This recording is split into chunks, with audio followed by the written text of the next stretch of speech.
I would like to announce our next panel, renewable energy as an integral part of Ukraine's energy system security and economic strength.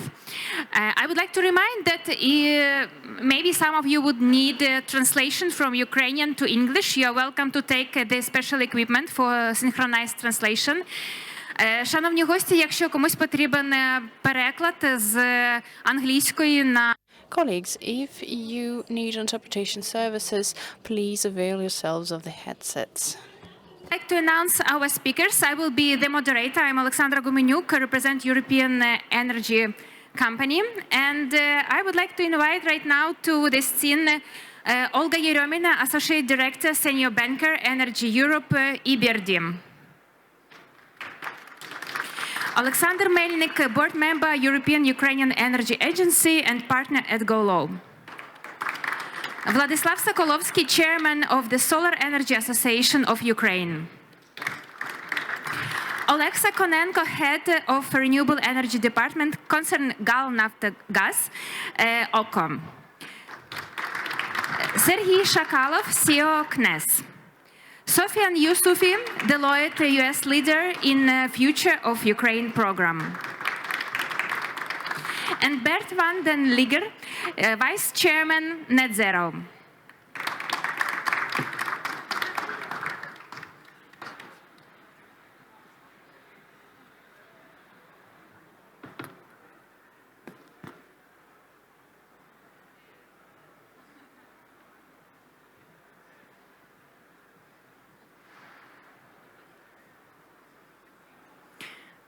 So I will moderate from this side.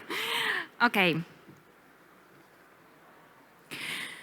Dear guests, maybe a few words before the beginning of our panel discussion that during the large-scale war that started in 2022, Ukraine lost 9 gigawatts of energy capacities, half of which was already restored thanks to international partners and support.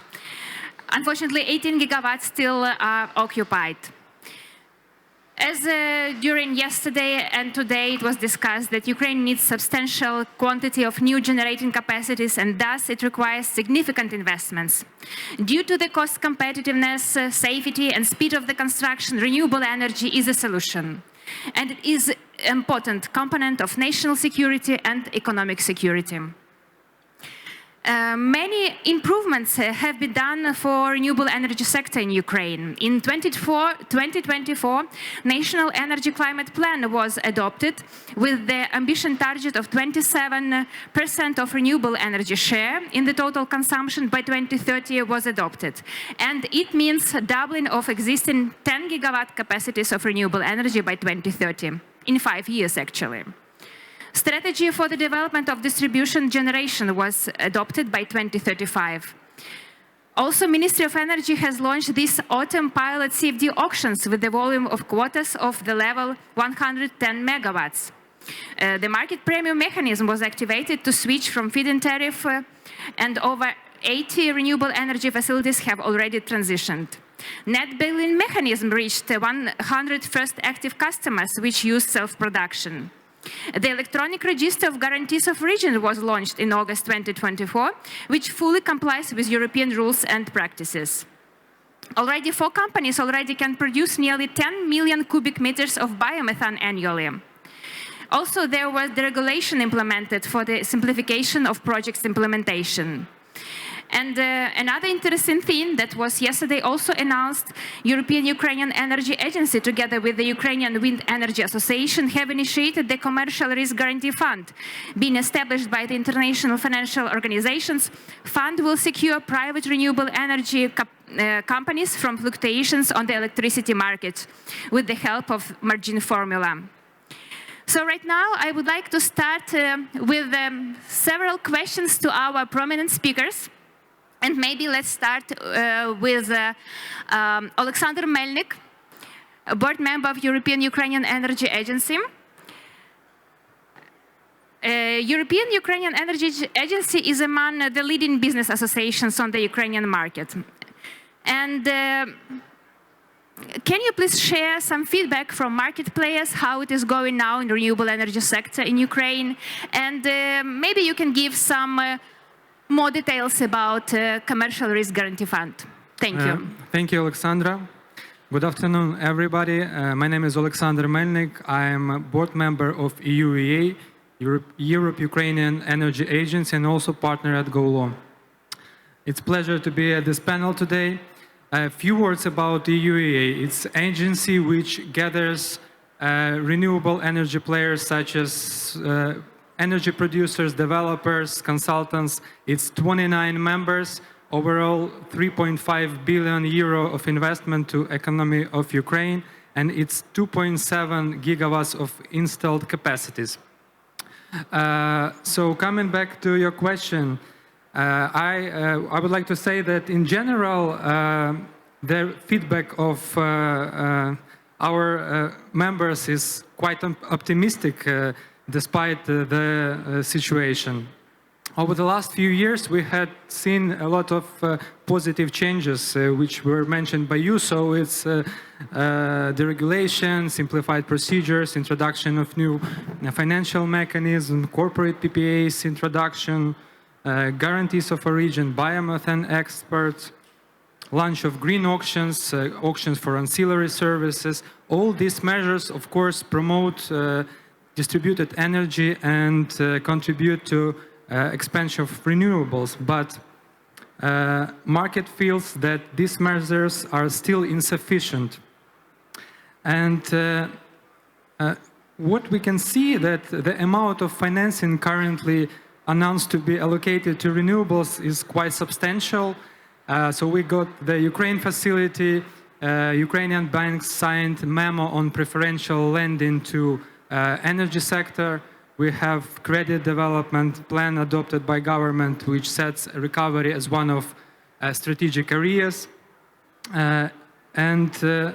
It allows Ukrainian banks to finance more renewables. So only from this summer, 2024, more than 4 billion hryvnias was provided as lending to renewables by Ukrainian banks and 2.4 by foreign.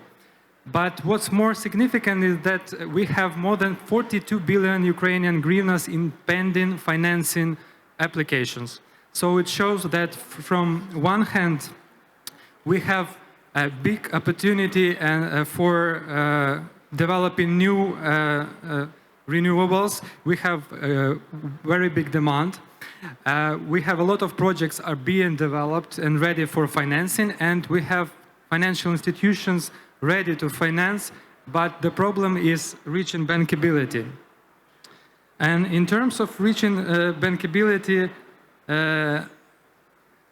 unfortunately, currently we do not have a mechanism which will ensure the financial risk and guarantee the long-term offtake of energy.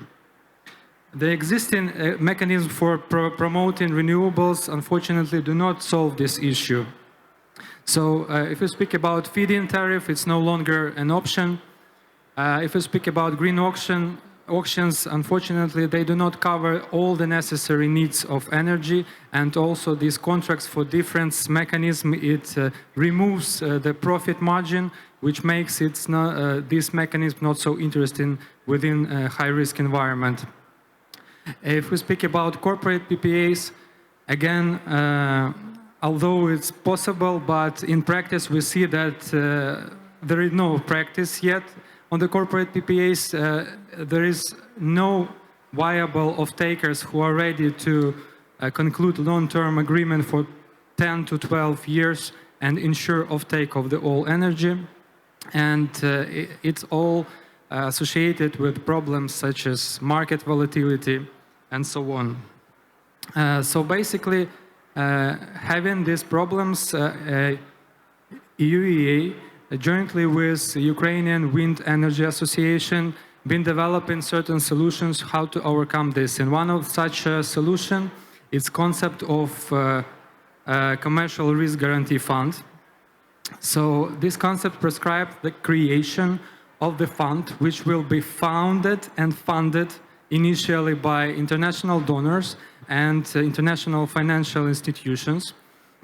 it prescribes that the fund will provide this stability for investors by covering the difference between day-ahead market price and levelized cost of energy in case the price goes down below the minimum required guarantee price. The minimum required guarantee price are yet to be set for each technology. Currently, we have done some calculations on wind because it's most prominent technology now, which is ready to go to fully merchant model. And we see that it is possible to set this minimum required guarantee price at the level of 65 euros. In its turn, we see that the estimated capture price will be around 80 euros. So basically, there is no need, there will not be need to draw any funds from this fund. The participants of the fund will be chosen by the auction system, and they will contribute their fees. It will be 3% from the head market. So this mechanism will provide confidence for investors of the return of their investment, and it's very urgent now. The status of the project is that we already presented this project and have support of Ministry of Energy, Ministry of Economy, and also this project is endorsed by European Commission and major IFIs such as EBRD, IFC, DFC, and World Bank. And currently we are seeking for an IFI or international organization which will lead and manage creation of this fund. Thank you. Thank you so much, Alexander.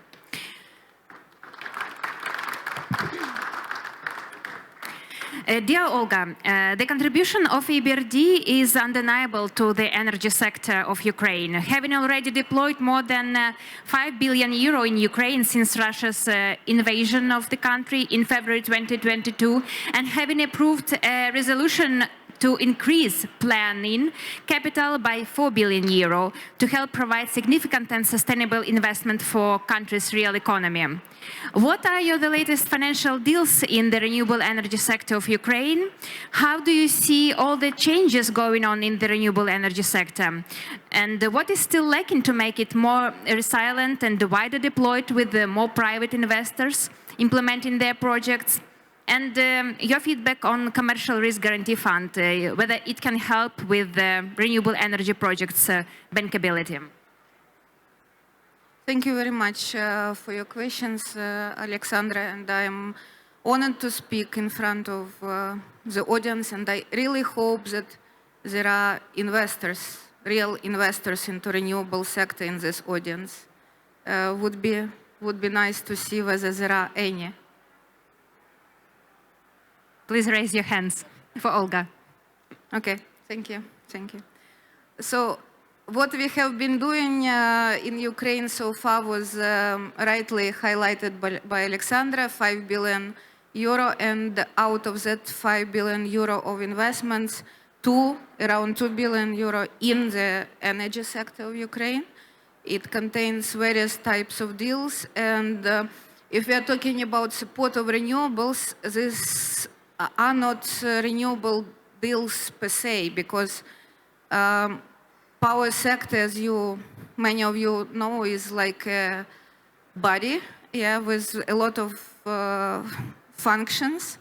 And if some function does not operate, the whole body collapses. So from start of the war, we were supporting transmission system operator heavily to keep the blood system of the energy, of the power sector functioning, with almost 700 million euro injected towards liquidity support and towards capital upgrades, capex upgrades once major destructions of the power assets started. And from this year, we have already concluded one renewable deal, first ever equity, transaction in the renewable sector with Goldberg Solar, and you will see another major deal, and I hope, Alexa will allow me to say it will be 150 megawatt wind power plant, which probably will be highlighted by Alexa later today, together with IFC in the Western Ukraine. So we finance renewables as we speak, not waiting till the end of the war. We don't see obstacles really to finance selective renewable deals for us, but this just one-offs, because structure of the deals really require a special approach with various guarantees. And you heard yesterday about Ukraine facility guarantees arranged by EU to support renewables on lender's side. Some investors are attracting guarantees of their governments to mitigate political military risks of entering Ukraine, and we are really glad to see Goldberg Solar investor coming in partnership with us to Ukraine, not being scared away of the war. And I would say there are mechanisms in place to mitigate political military risks of investors' entrance to Ukraine. We have tools. We are building extra tools while we progress with our partners. But the key risk, which is not mitigated, is predictability and stability of the cash flow, because though some bits and pieces of legislation are in place for PPA offtake, some attempts to hold auctions, though so far unsuccessful because of guaranteed by indebtedness, have been launched. The fundamental issue is lack of reliable bankable off-takers, and we really need to mitigate risk of predictable cash flow. And these transactions, especially if we are talking about wind, require long-term lending, around 16 years. And in order to see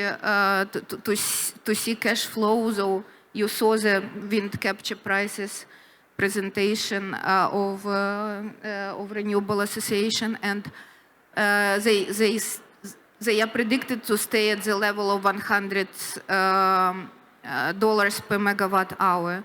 But who can guarantee it? No one can guarantee in the Ukrainian circumstances. So we do support the de-risking fund idea. Of course, devil is in the details as always, and it should be fine-tuned. What role of BRD as the IFIs will be to be discussed. But it is something which Ukraine needs and already needs for quite some time. And I hope next time, we are here, we will see more hands raised on investor side.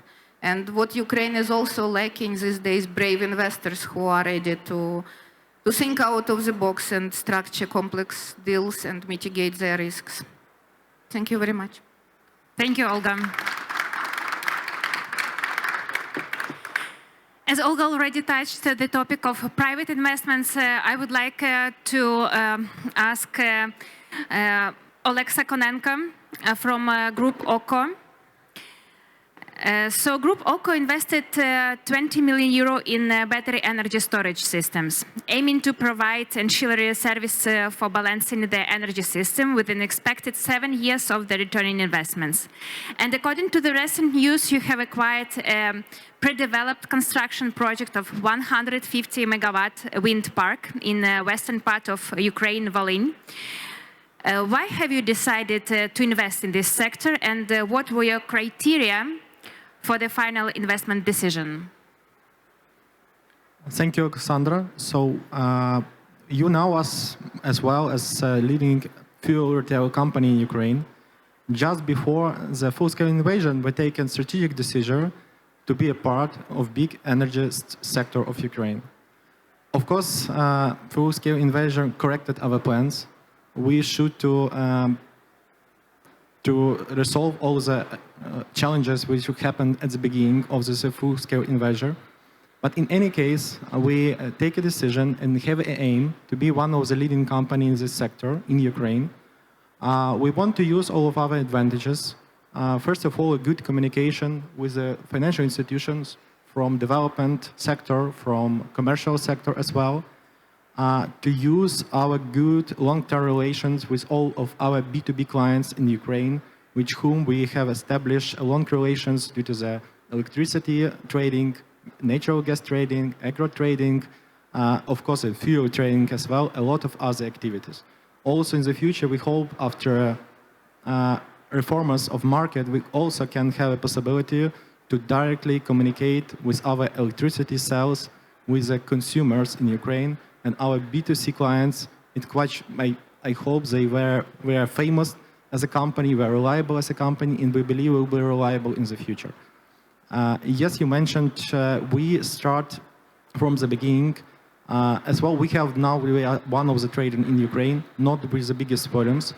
And for increase these values, we start construction of first wind power plant in the western of Ukraine. We do not even waiting maybe for financing. We do not even waiting for ending of the full-scale invasion.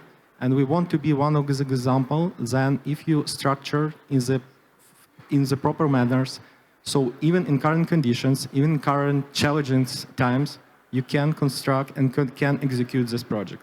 It's much more difficult, not only from the perspective of the time, but also from the perspective of the people, from the possibility of construction, even if we forget about any military risk, etc.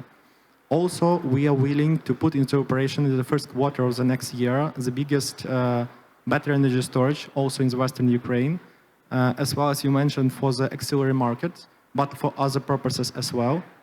And we are finalizing this construction currently, and I believe it also will be a good example, a good help for all of our electricity infrastructure. This kind of technology we also presume and assume we'll use in the future in all of our renewables projects, which give us possibility to be a part of this sustainable development of Ukraine. That's why we are very good to hear the new mechanism, which already mentioned in this conference, about that can cover any other risk, because of course for our possibilities, our facilities, we can execute maybe 1-2 projects. But Ukraine needs not 1 gigawatt or 2 gigawatts of electricity. We need 10, 20 and more gigawatts. For these purposes, it's impossible, even in our perspective, from our balance, from our efforts, to execute all of this. We need more and more help. We need more and more transparent mechanism which can cover all of this main risk, what already mentioned. First of all, is of tail risk, which it's quite huge. You can cover just in the few megawatts, not a few gigawatts, not more. Another one is a political risk insurance, which also partly you can cover for bigger project. We need to have some solutions, have some helps from another institutions and possibilities for Ukrainian company, for Ukrainian investor who can risk by their own equity to execute this risk, to cover this risk additionally. Also, I understood that we should develop regards with the best practices on the market, with the best requirements for all of the institutions, but we also need to take in account that in current conditions, we have a huge list of challenges. If we can try to do everything possible to be the best practices, but we also need, and everyone need to understand, if we really can help Ukraine to rebuild our electricity energy infrastructure in proper manner, which should to insist on the main topics, on the main real crucial issues. And of course, after when the war was ended, I hope in the good manner for Ukraine, we can resolve all the list of the issues, minor issues, but for sustainable development and development such project on Ukraine. So thank you for your time. Thank you, Alexey. As we already have mentioned battery energy storage systems, I would like now to ask Serhiy Shakalov, CEO of NES. NES is an experienced BESS company, can share its knowledge about market of energy storage in Ukraine, revenue streams, bankability of BESS, can share their feedback about latest auction of ancillary services arranged by TSO of Ukraine, and in general, Serhiy, how do you assess the BESS market capacity potential in Ukraine? Hello. Thank you, Alexandra. What I would say, the battery energy storage market already started in Ukraine, and thank you for that decreasing of battery energy storages, because we have this extremely very fast decrease in these prices. And if we estimate about, try to even account this potential in megawatt hours, I think 30 gigawatt hours of potential volume of battery energy storages market in Ukraine, it's not very ambitious. I think it could be more. And now we just started, and we started with first bankable services. It's FRR and FCR and FRR projects. And FCR, I hope it's fully bankable because it works. FRR, auxiliary services for our NPC, NEC Ukrenergo, is more complicated, but it's workable. We just need to solve some problem with debts on balancing market. But battery energy storage is just instrument, and we can make up a lot of business models based on battery energy storages. It's not just FRR or FCR auxiliary services existing. It could be time shifting, backups, and others. So we must understand that the battery energy storage nets, it's the new part of big energy system, and it's not just in Ukraine. It could be in any place over the world, and that's why we are investing in battery energy storage. We started to invest 4 years ago to understand how it works. We created own solution, and we will install it next year, our own solution, and use other producers.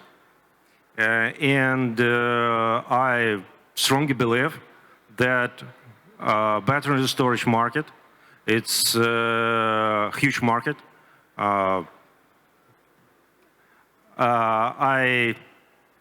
I think it's $12 billion just in Ukraine of investment. So I believe in that, but yes, we have a lot of issues. It's war risks, government risks, sorry, but we have what we have. And now it's B2B relationship in Ukraine is are more sustainable, than B2G or G2B.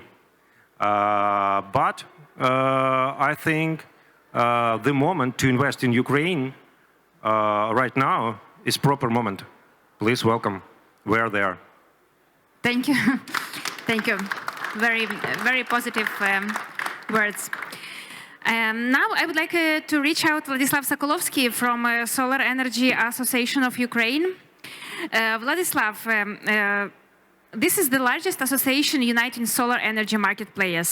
What would you see as the most important next steps for solar energy growth in Ukraine? And how do renewable energy sources deployment instruments as the active consumer model, the construction of solar power plants for self-consumption and corporate PPAs are performed right now?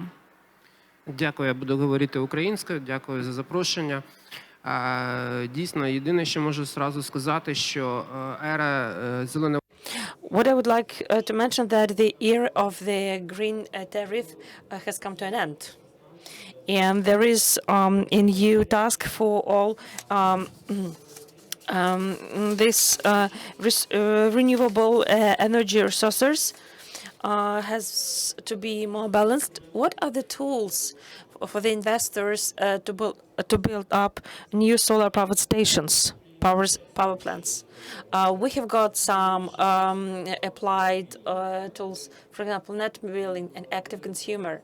It's the strategy when the new plants are being built and the accessible amount of energy is sold to other consumers, and the level and the tariff is determined by the law. Another thing is the implementation of the corporate APA, when we can have when we can sign the agreement and sell the energy to the consumers directly. Yes, it can be implemented with the active consumers as well.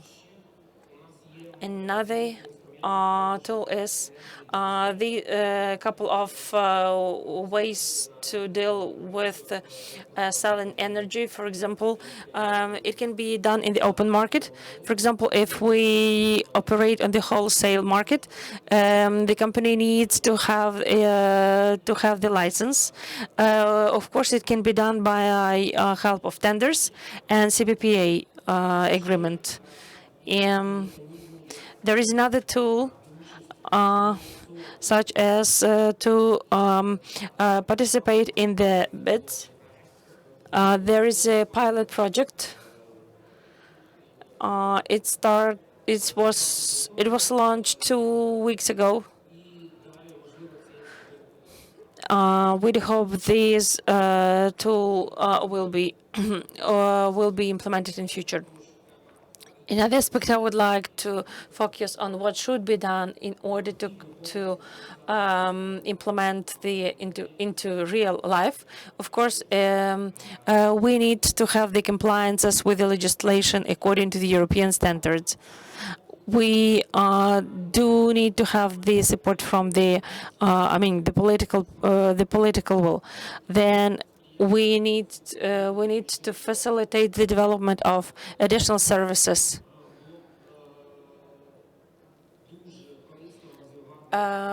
It would be effective to do the cable pulling when at one juncture solar wind power stations plants are installed. And the next step is the integrated approach to the division of energy. So, with regard to the Ukrainian guarantees of the purchase and selling of the energy at the European market. So, while speaking about this licensing and regulations, we have got some legislation background here. On the Ukrainian government part, we will be able to conduct negotiations with the European Union Commission with the reference to entering the European market with regard to the metal industry.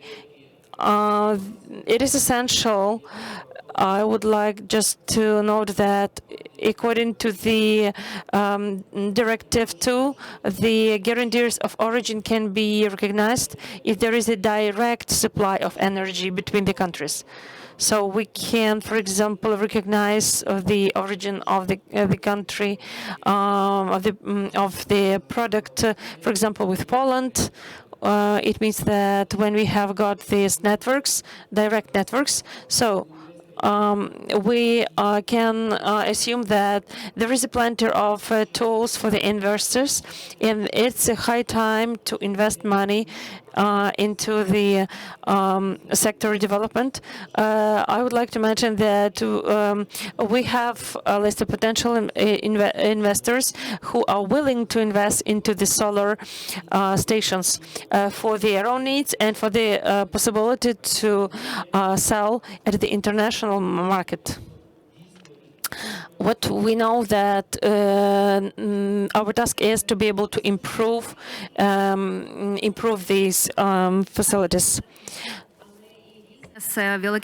You mean it does not only concern the industrial plants, or yes, of course, we speak about, for example, shopping malls, about some smaller objects, facilities. So it's about. It's not about only providing smooth energy supply to the industrial objects. It's also to the civic object as well. Energy Association in Netherlands. Together with 300 members, it is contributing to making the Dutch energy system CO2-free. Net zero represents the entire Dutch wind energy sector, consisting of developers, owners, manufacturers, maintenance contractors, investors, and others. How do you observe wind energy sector development in Ukraine, and whether Dutch companies are investigating other markets for wind, such as Ukraine, for example, and what is the most important for them to access the wind energy sector in Ukraine? Well, it's on. I should keep the microphone close to my mouth, as you instructed. Yeah. Well, thanks in the first place for inviting me and Net Zero to this forum. Dutch companies are already active on the Ukrainian market in the wind sector. I should say also, I'm very pleased to hear that 150 megawatts is going to be constructed over and above the 250 megawatts which have been constructed during the wartime. So it's really an impressive result of the Ukrainian entrepreneurial spirit. This is one of the reasons why Dutch companies also are looking very much forward to cooperating with Ukrainian counterparts in the development of the value chain which is connected to the wind sector, but not only to the wind sector. But I heard also references being made to creating energy hubs, making use of, let's say, system integration with solar, biomass, and of course BESS, the battery electric storage systems, which is also a discussion in the Netherlands, because in the Netherlands we have a net congestion problem, which is another problem, where industries cannot access energy because of the network is not sufficiently strong enough to create that. So we are looking into energy hub solutions, which might be, let's say, quite useful also in the Ukrainian situation. I'm also very happy to have heard the Minister of Energy yesterday mentioning solar and wind as the priority areas, apart from nuclear, of course, but as the sustainable energy priorities for Ukraine in the future. So I was very happy. So it's not useless that I came to Warsaw, my beloved Warsaw, where I've spent 6 years working here. But it gives us also a sign that the Ukrainian authorities attach high value to the presence of renewable energy in the whole energy system. It is part and parcel of the National Energy and Climate Plan, which needs to be designed and implemented in the framework of the European cooperation. But yeah, it is a choice which is being made to make sure that also the decarbonization of the Ukrainian energy system will take place. And I'm also happy to say that looking at the Dutch attitude towards the changes in policies in Ukraine also led to the fact that in September, the government decided to extend the the targets, the priorities of the Ukraine Partnership Facility, which is a bilateral fund, also to energy. So I was very happy that this was happening.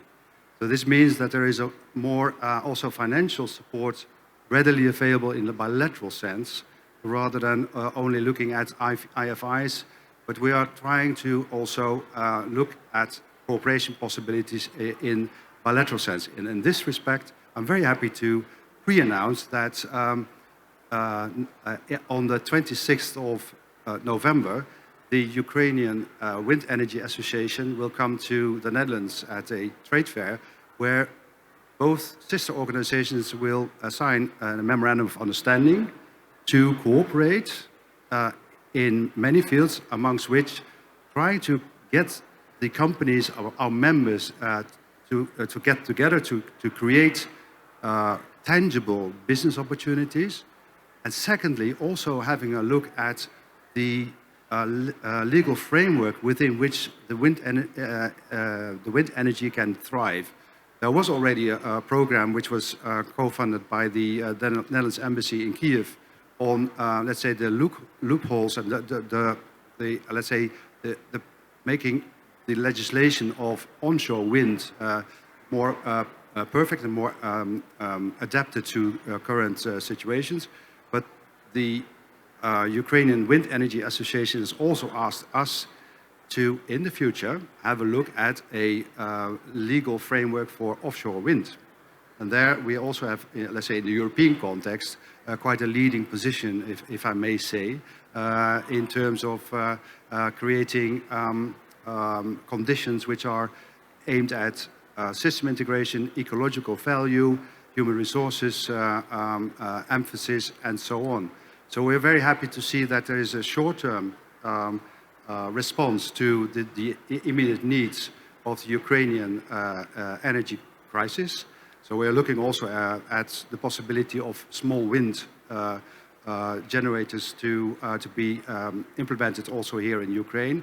We're looking at possibilities that there are also contacts and requests from Ukrainian authorities and Ukrainian companies to be involved in repowering programs. So this is quite an immediate effect which could come from this cooperation. But in the longer term, looking at, let's say, partnering with Ukrainian counterparts in order to fit the development of Ukraine also in the European context. This was also mentioned earlier on in the previous debate, that it's not only, let's say, something, let's say, support from the Netherlands or support from European partners to Ukraine, but in the end, and I think that's a very valuable point, in the end, I think that Ukraine could also be a powerhouse for the EU. Fully agree. Thank you so much, Berta. Really inspiring from your side speech and contribution to our panel. Thank you so much. Dear Sofiane, how does the Future of Ukraine program of Deloitte support Ukraine's energy sector recovery with the help of attracting investments in renewable energy? So, Alexandra, first, thank you so much for having me here. And folks, thank you for joining this conversation. I'm based out of the US, so I want to share a story about what is the Future of Ukraine program and then get into our work in energy and then Ukraine and then the future. So, you know, when the full-scale invasion started in Ukraine, we all got together. We decided that we cannot be the world's largest consulting firm and not do something about this complex problem set. So we decided to create the Future of Ukraine program, and now we have a global practice. We have colleagues here from the UK, Italy, Poland, Korea, Japan, Australia, because one of the things, so we call it a convergence topic, which is above and beyond a specific issue. It is an issue set which is interconnected. So we thought, what is the best way to approach this problem using our size and scale? So we pulled in all the experts and gave them different domains to help and solve. So for example, energy being a domain area, health being another, infrastructure, all of that. And now I'm happy to report that we've been on the ground, we have over 500 people in Ukraine, through Deloitte Ukraine, and other nationalities, Germans are there, Americans, etc., trying to work with the Ukrainian players to solve for those problems. We are not new in the energy space. We have been working in the energy space from a donor-funded project perspective for over 3 decades, mainly in Europe, but also in other parts of the world, Africa, Asia, etc. So one of the first things we did was we organized the teams together so that we can learn from their experience. So we're not starting from zero in Ukraine. Now, by the way, Deloitte Ukraine and our team has been working in various energy initiatives for over a decade, well, actually a couple of decades now. So we had a lot of experience doing this. Alexandra, the other thing we wanted to do was to not create this as a siloed problem. So we have a lot of commercial clients. We have clients in commercial industry, in battery storage facilities, in manufacturing, in energy creation, in nuclear. And then we have these donor organizations, so USAID and FCDO and JICA and many others. So we wanted to bring them all together to create a shared experience to eliminate some of these challenges that my fellow panelists have talked about. I would say I wouldn't claim success on that just yet, but it is a journey, and I think it makes a difference. So lastly, I do want to highlight, you asked me the type of energy work that we are doing in Ukraine. So there are a couple of things that I want to highlight. So we are fortunate to be the awardees of the Department of Interior and Department of State funded International Technical Assistance Program, which we have been working on in Ukraine for a while now. And one of the things that we do is we work with UGV, the Ukrainian gas company, as well as State Department individuals. And we are creating initiatives like supporting the Clean Hydrogen Initiative in Ukraine. We have been working on Ukraine gas production and decarbonization projects also in Ukraine. We've also been able to support the greenhouse gas, how do you call it? It's called the mitigation and measurement and review and verification support in Ukraine. We also decided to bring in some of our AI and analytics experts into this. We thought, why not, AI and everything, so why not look at some of this work? And it was surprising that what we unearthed with the help of Ukrainians, with UGV and the government support, we were able to identify potential reserves of 82 billion BSCMs of gas and 755 million barrels of oil, which was previously considered to be of minimal economic interest. And now we are taking it to our client set and commercial in various parts of the world, because I don't think that any one of us can solve for this problem on our own, but I think it behooves us to work together more collectively and have a unified voice, because I think we're all here for Ukraine and we need to be here for Ukraine. Thank you so much.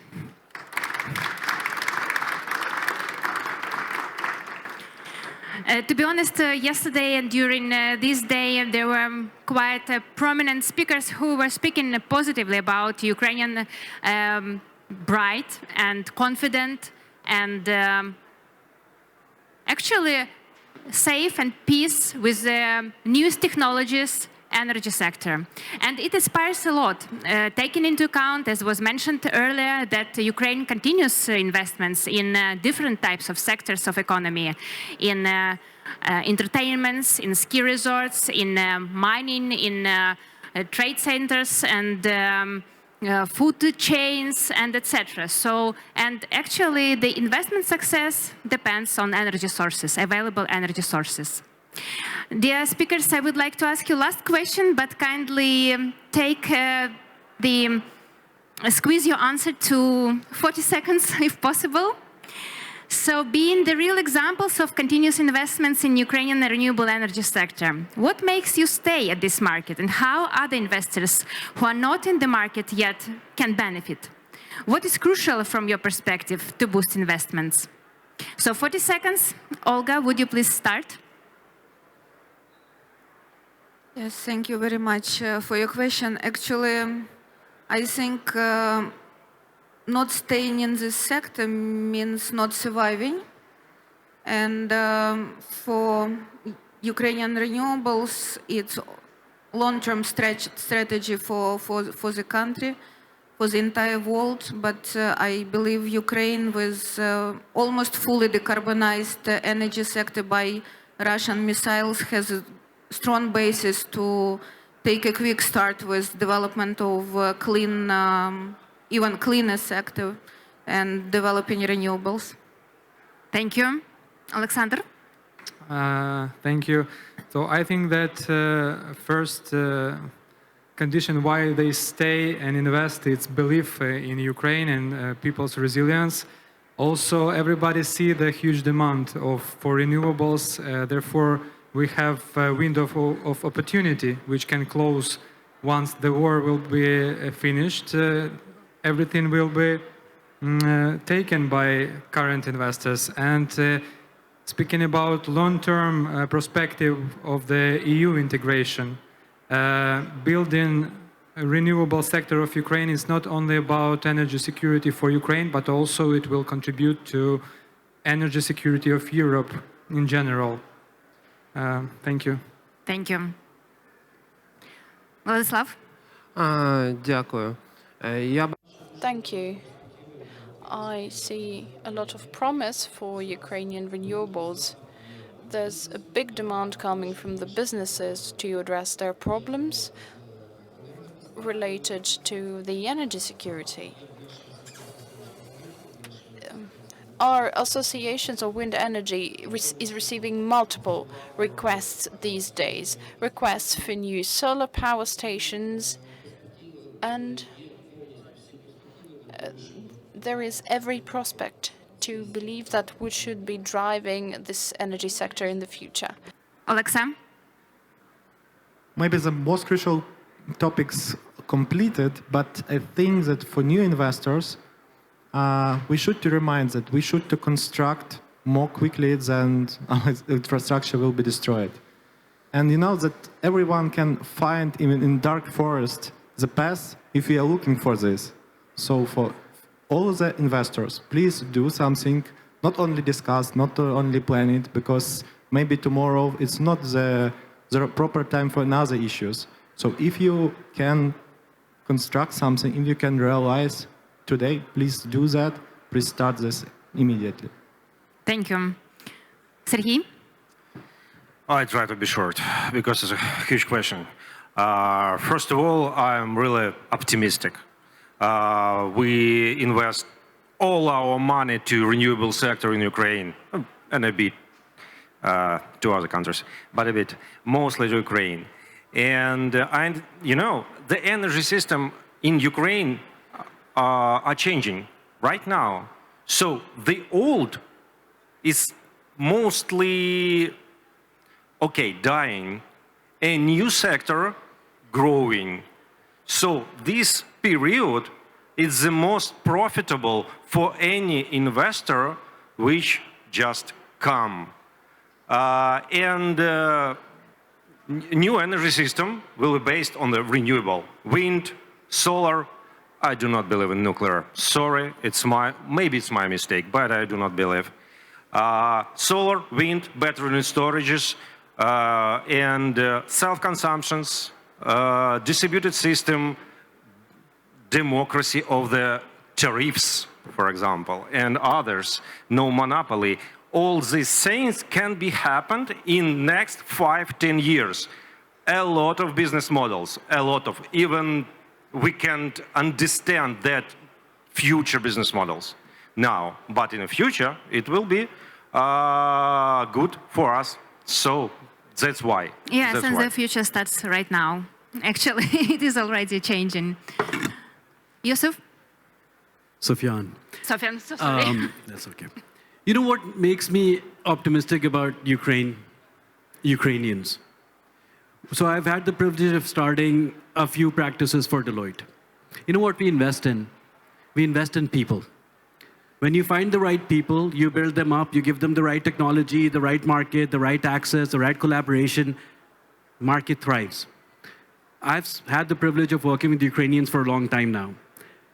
They're just undefeatable. So people just, they continue to do things which are remarkable in this market during a war, which normal countries cannot do in peace times. I can give you an example of Ukraine trying to become the energy hub for Europe. I can tell you that it has to modernize its economy and create the energy infrastructure for the future. I can also give you examples of where they were right before the war, exporting surplus energy to different parts of Europe. But all of those things are a byproduct of the Ukrainian resilience. This is the time, just like we did, to show up, to be there, to lean into Ukraine, to encourage others to make an investment. Because if you don't do it now, you remember when NVIDIA stock came out first and many years ago, and people were nervous in getting in, or where Tesla was out and people were nervous in investing, and then within a matter of years it just took off. This is sort of where we are in the Ukraine journey. Sincerely, if I were you, I would show up with your money and your talent and your time and invest in this economy. Thank you so much. And Bert, the last word for you. Well, let me start by saying that... Sorry, 40 seconds. So sorry for interrupting. Yes, 40 seconds. Let me end by saying that Ukraine is a European partner, period. I liked your suggestion of looking around and looking for partners to collaborate jointly to create out-of-the-box solutions. This is also what we try to do with our bilateral program. And I have to say, if that is a sign, the Dutch delegation, apart from the Ukrainian delegation, is the second largest delegation to the conference. If that is not a sign of the willingness of the Dutch entrepreneurs to engage, I don't know what else would be. Thank you. Thank you very much.